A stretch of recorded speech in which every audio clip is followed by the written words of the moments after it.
Hi everyone, my name is Belkis Choisel Praslin. I'm the instructor for SPED 225X, the exceptional child. This video is for lesson 1. For today's video, we're going to be going over two main buckets to begin with in our series of videos. The first thing we're going to look over is a brief, and I mean brief, history of disability and special education in America. We have some guiding questions to help us along the way. The first being, how have disability rights progressed in the United States? And the second being, what landmark legislative cases have helped move the field of special education forward? The next area we're going to look into is introduction to IDEA and special education disability categories within IDEA. So some questions for that area are, what is IDEA?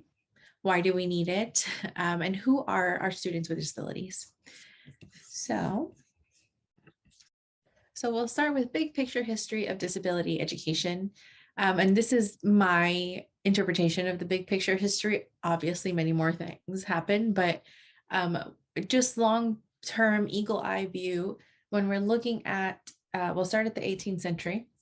Not really much is happening at all in terms of disability and education. These two worlds are completely separated from one another. The term disability was not quite used in any similar manner. Individuals with the most significant or severe behaviors or needs were institutionalized for the most part, or kept away from society, hidden in spaces. That is a lot of what we know and used to do and practice within this world. Moving on to the 19th century, it's still not great, but these are our first attempts in the United States to educate others, to create awareness, to create systems for individuals with disabilities. Again, not great, but it's where things gotta move on, started happening bigger picture. 20th century is really where we get our stride, where we start moving. The idea of disability being normalized or being a part of society, a part of something that happens, something that can happen within populations, something that is present within populations, is becoming much more understood and normalized. There are definite attempts to break down some barriers. There are definite attempts to have students with disabilities really included into education system in a way that's not necessarily just a foot in the door. They have a foot in the door and a seat in the chair. So there's a move happening. Stakeholders who cared about creating education spaces for people with disabilities really were ones that were pushing some of this initiative forward, which is wonderful to know. And we'll look at it in the next slide as well. In present day, or up to present day, 21st century, much better, markedly better than any other century before, right? And hopefully we can continue saying that in future centuries as well. But it's still nowhere near perfect disability education. Inclusion is an intensified topic, something that is heavy on the minds of many people, and it's being seen now as a primary directive in a lot of legislation and a lot of funding related things related to disability and education. It's becoming much more, it has to be part of the norm, not that we're trying to make it part of the norm anymore. It just must be. So there's a shift happening. We are nowhere near perfect. And I don't know that perfect is ever a thing that we're striving for, but better is always a possibility. And so that's where we're kind of moving, big picture history of disability education. So special education specifically, there's something to note that there are disability education or disability rights fields and peoples within those fields. And then there's special education as being a practice that happens in a very specific time frame, K-12, right, for students who are in the school system. And sometimes those two worlds do not coincide or collide very well. So for the purposes of the rest of the slide, more possibly the rest of the class, we're really going to be looking at special education within the school system. There are times, obviously, that we will look outside of it, but just know when we refer to special education, there's a difference between special education and, say, disability studies or disability education specifically. And so special education referring first to our K-12, kindergarten to 12th grade plus students. All right, so as a field, as a terminology, as a name, special education happens or only is allowed to happen, or that's not quite right, is able to really get moving because of the civil rights movement. All, very honestly, just all the hard work to get equal rights for people, at least in paper. Then the special education stakeholders and those advocates and all the other people in this world that wanted to create a space and a place and a right for children with disabilities to get taught in schools. This is said, and they wrote on the backs of the civil rights movement and said, well, if all can receive education according to everything that just happened, then the students with disabilities, or SWD as is in the slide, must be included in this process, in this all category. If all means everyone, then everyone has to include individuals with disabilities, children with disabilities. That is the premise of what really got the move started. But because for the most part, it was a really unknown, unheard of, only certain people cared about educating children with disabilities, it had to be fought from a very different side than maybe a social perspective side. It had to be fought from a legislative side. So going to courts, creating laws, advocating, lobbying, these are all things where special education had to do, or had to have a foot in, had to do, had to participate in order to become special education. But because it was predicated on the work of the civil rights movement, you will often see a lot of people who write about a history of special education refer to the Brown versus Topeka Board of Education, refer to such strong members in education or people who went through so much in the civil rights movement, like Ruby Bridges, as an example. You will see them cited quite often to say our work in this world that we now call special education could not have happened without the work of all the people who were in the civil rights movement first. And so we have to acknowledge that that's where we started from, and then also acknowledge that it's, unlike other disciplines in the world of education, special education has had to create its own space through legal means.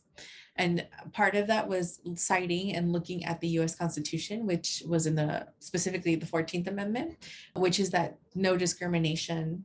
It's tied along with the civil rights one, but in the same sense that saying, well, if you're not discriminating against anyone, then anyone must include individuals with disabilities, and anyone must include individuals with disabilities in schools as well.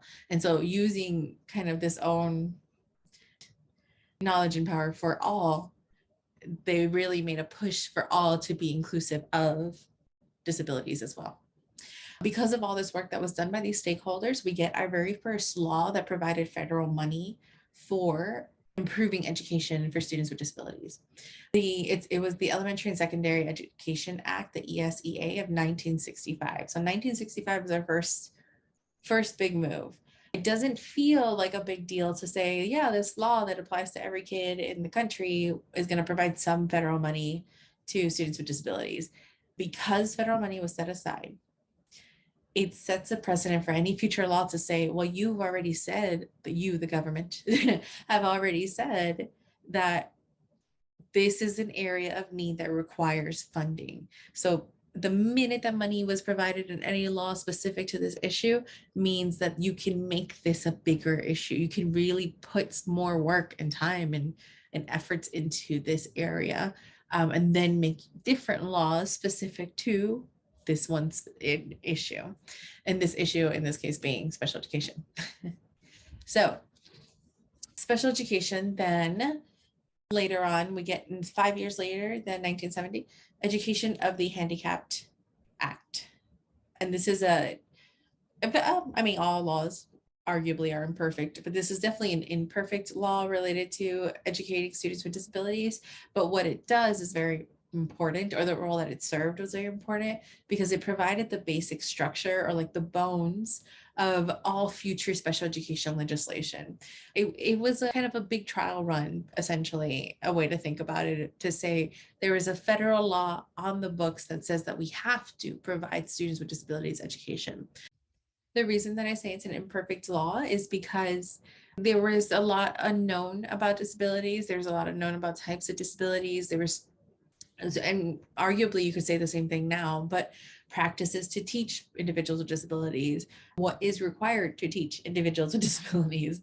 Those were a lot of big unknowns. And this is a time where a law was making it possible for us to find out and to find answers to some of those unknowns and to create better systems and to create better, just lots of different things that are better than they were before, but it wasn't quite done yet. So the law became quickly outdated as practices and information was coming in, and which is why only 5 years later after that did we get PL, or Public Law 94-142, or the Education for All Handicapped Children Act. So it was a new iteration of the EHA, but the PL 94-142, you may find a lot of special educators in your lives have this tattooed on them or know this one by heart, because this is the big one. This is the one that, used the structure of the EHA 1970, made it better, put in all this more information that was found out in such a short amount of time, but also really, really focused on not only are we now a foot in the door, a seat and a chair in the classroom, we are a foot in the door, a seat in the chair, and a kid in that seat, and a good teacher in front of that classroom, and the services provided. And they are really looking at big picture. What does education mean? Not just what does having a space mean? And again, still lots of ways to make that law better, but PL 94-142, big one for us in special education world. And so over the years, PL 94-142 underwent many changes, and the big ones are 1990, 97, and 2004. The changes were many, but the biggest one is the change in the name to what we now know as the Individuals with Disabilities Education Act, or IDEA. So 1990, 97, and 2004 are iterations of that 94-142, and the law has not been changed since 2004. You will find ID to be the big, most dominant thing in special education because of the current and only law, and it's been a little over 29 years at this point. And we know it very well now. We've gotten to know this one very specific law very well. And so there's a lot of reasons it has not been touched since 2004. It's most definitely due for a change. I don't know exactly when that's going to be happening. I can take a guess, but there's a lot of reasons why people won't touch this just yet. But when it does, I guarantee you it will be a very, very different looking law in terms of definitions and who are students and who are teachers and what are all of these amazing things. But we're going to go over it. I want to make sure that you understand. First, big important point, IDEA is just it right now in special education. We do not exist. That's arguable. We could exist, but maybe we don't exist as well. Maybe we could have a totally different type of existence in this profession without IDEA. We really don't get a foothold. We don't have protections. Our students don't have protections. Our families don't have protections to ensure that education is happening for individuals or youth with disabilities without IDEA. We function within this law in public schools, I should mention, so strongly. And so we have to have a very intimate knowledge.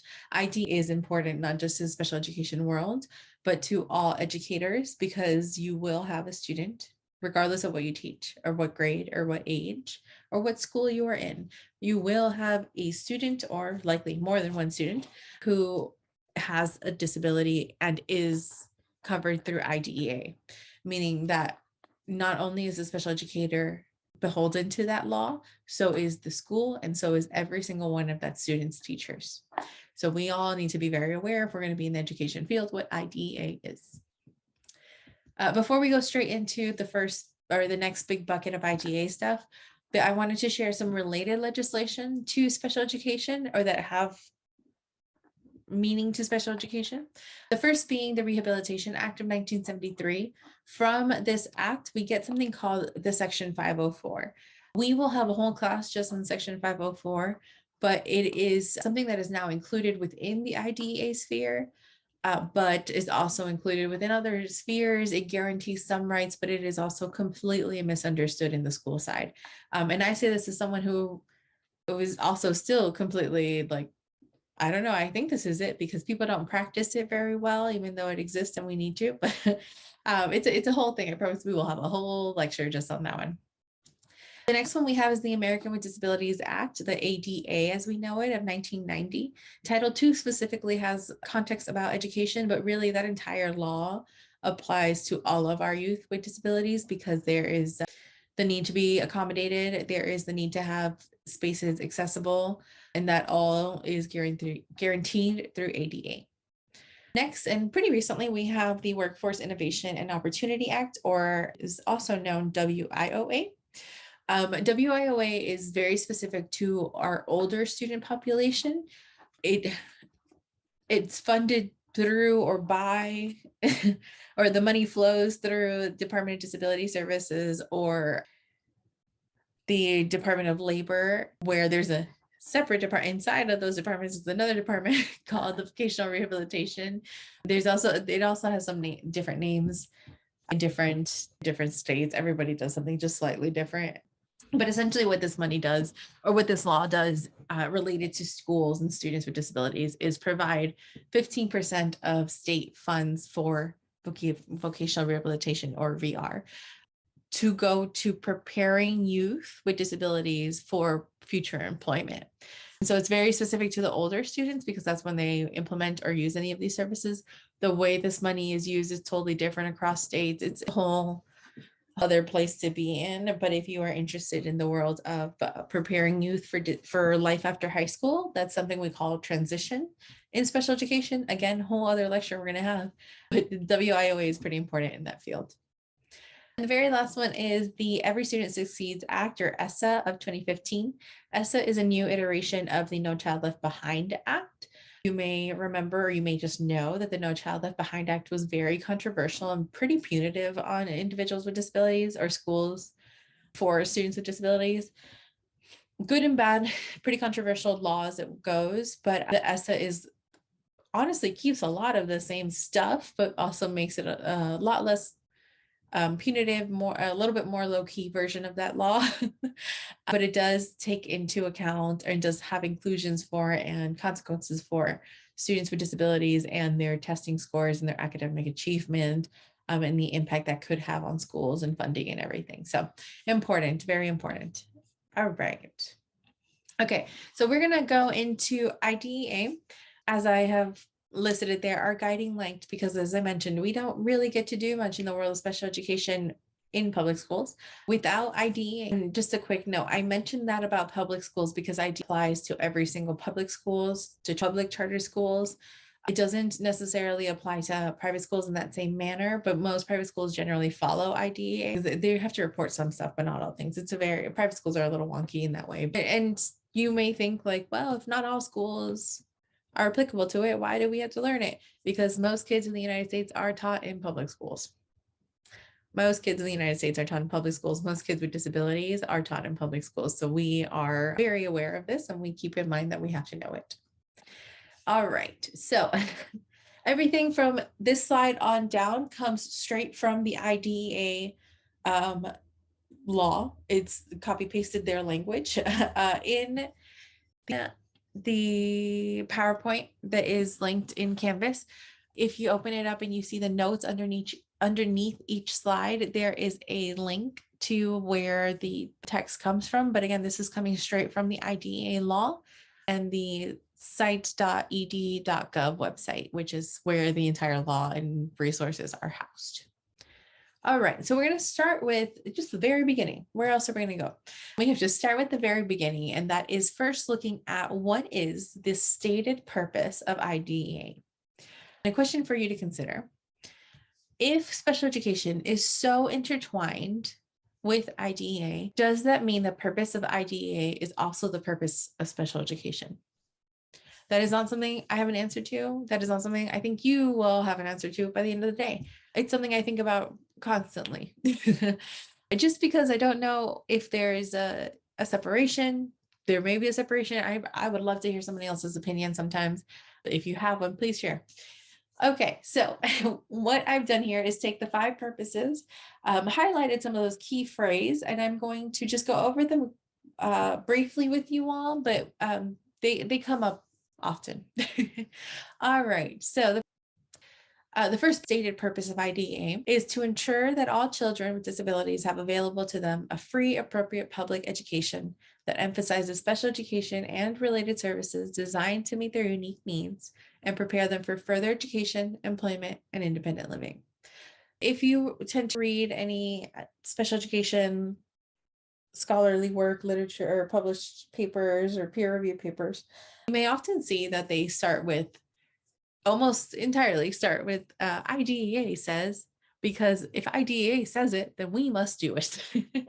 And if IDEA says that all children with disabilities must have available to them a free, appropriate public education, then we must provide all children with identified disabilities a free, appropriate public education. These words, free, appropriate public education, are also referred to as FAPE, F-A-P-E. And FAPE is a huge, huge issue. FAPE cannot be denied to a student with a disability. You cannot deny them a free school to go to, receiving an appropriate education, receiving a public education, so public schools, or education. So there is not a lot of contention about what free and public education mean. There is a lot of back and forth, and historically things are changing about what appropriate education means. And that's an interesting conversation we'll have when we look at laws. Just the whole lecture we have just on laws. We'll look a lot on FAPE. So the other part highlighted in that first statement is that education is not just a place where we send our kids for 12 plus years. It's a place where we send our kids for 12 plus years to prepare for the rest of their lives. Students in schools have a very limited kind of worldview for a while. In general, I'm generalizing here, because they're in school. And for the most part, school is the main thing that they know about life. School has been there for most of the times that they can remember. And it's very hard for them to imagine that they will not be in school for the rest of, or for the majority of their lives. If they're going to live to be 100, they will only be in school. Say they end after high school, they will only be in school for 18 years, up until their 18 years. The highest would be 21. And that's it. And then you have 60 more years to live as a person, an adult, and not really have to go to school unless you choose to go to school. Then before then, it's not a choice. You have to go to school. And it's very hard for students to conceive a world where they are not in school. They may dream about it, they may think about it, they may have great, wonderful aspirations, but they don't quite understand what that means until after they've left the school system, which means that they are not necessarily looking at how well prepared, or not always, how well prepared they're going to be for pursuing higher education, for pursuing a career or employment or job that they really want, for gaining independent living skills and maybe one day living independently if possible. There's a disconnect between their thinking there. And so we have to know from the school side that that is our purpose. We are preparing our students for the rest of their lives. All right, part two. This one is it's a very simple one. So states, localities, education service agencies, which are a fancy way to say like region, area, or district area, and federal agencies must provide for education for all students with disabilities. So if you think kind of like hierarchical, big top over looming law is IDEA. It covers the entire United States. From there, every state must implement IDEA, but they can implement it differently. So what happens in North Dakota with IDEA may look just so incredibly different with how special education looks in California. Lots of different reasons to it. The first being population size, the other being regional things, the other being what resources are available. What this is, part two here is telling us, or number two here is telling us, is that they must follow the law. They must have all these other requirements that the law says that must be happening in special education, but the way in which services are delivered, the way in which students are placed, or the names we use to call teachers and all this other stuff, and how we credential teachers and a million things, is left up to the states for the most part. but we have to follow the big federal law. So, all right, part 3. The purpose of IDEA is to assist states in the implementation of all of the services. This one is specifically referring to early intervention services for infants and toddlers. So as you'll come to see in the next number of slides, disabilities can happen from birth, can be identified early on, can be identified at really any time in the student's educational process. But for those whose disability is identified early or can be identified early, providing early intervention services is incredibly important. Incredibly important. I cannot stress that enough. It is huge. And so we really need to know that IDEA has contingencies for that. There's a whole sect of the special education and IDEA world that cares a lot about early intervention services. And it's, again, very important, but we are mostly going to be focusing on the K-12 world. So past early intervention. All right, number 4 is to ensure that educators and parents have the necessary tools to improve educational results for children with disabilities through a number of activities. So the first part here is saying educators need to be equipped to teach children with disabilities. Parents need to be able to access and understand this world. And some of these resources and tools that the law is mentioning are coordinated research activities. So things to make education better. We do that through research. We find out what works and doesn't work, which means that there is also funding. This is like a sly way to tell you that funding will be provided to these things. Funding will be provided to do some of this research to make the system better. The next one is personnel preparation. And these are related to money specifically designated to create more teachers and more qualified teachers. So anybody who applied for a grant to be a teacher so that they could be paid for their education, maybe through their school district, maybe through the state. For example, in the state of California, it's the Golden State Teacher Grant that I'm thinking of first. If you apply and you receive it, they will pay you like $20,000 towards your master's and your credential. And this is part of a personal preparation grant, meaning that you don't have to pay back the money. You have to work in your field for X amount of time or pay back the money. But so that money is designated to say, we will fund more teachers and we will fund more programs to create teachers. And the teachers are then working in this field, providing these services to these students. And it's all because of this personal preparation line, this very teeny tiny line right here on an IDEA. Big deal. It has funded many, many teachers for many years across the country. Coordinated technical assistance centers. So we'll go over when we look at resources next week. I think we'll go over some of these centers, but essentially it's saying like a whole center can be created just to provide assistance related to IDEA, and that's available to everyone across the country. And IDEA will fund part of or most of that, which is wonderful. Technology, media services, a bunch of other things, very important.